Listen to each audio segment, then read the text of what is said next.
Madam, ఒక person వైఫ్కి maintenance చెల్లించలేక కోర్టులో ఇన్సాల్వెన్సీ పిటిషన్ వేసిండు. సో అలాంటప్పుడు కోర్టు దీన్ని ఎలా పరిగణిస్తుంది?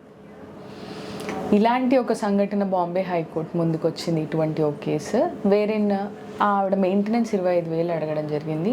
హస్బెండ్ చాలా రోజుల నుంచి అది కట్టలేకపోవడం వల్ల ఏరియర్సే ఒక 22 లక్షల రూపాయలు అయినాయి.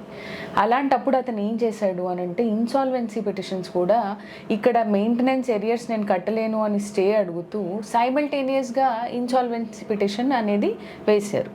అప్పుడు బాంబే హైకోర్టు ఏం చెప్పింది అని అంటే, మీరు ఇన్సాల్వెన్సీ పిటిషన్ వేసినంత మాత్రాన మీరు ఐపీ డిక్లేర్ చేయబడరు. ఓకే, జస్ట్ మీరు పిటిషన్ వేసినంత మాత్రాన మీరు భార్య కట్టే మెయింటెనెన్స్ నుంచి తప్పించుకోవడానికి లేదు.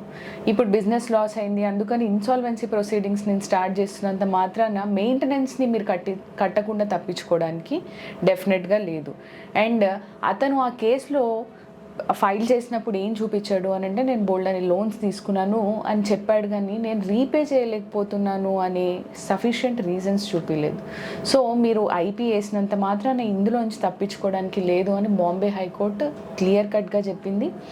మీరు డెఫినెట్గా ఇన్సాల్వెన్సీ ప్రొసీడింగ్స్ ఇనిషియేట్ చేసినంత మాత్రాన మెయింటెనెన్స్ని కట్టకుండా ఉండడానికి వీల్లేదు. మీరు మీ భార్యకు మెయింటెనెన్స్ ఇవ్వాల్సిందే అని చెప్పింది.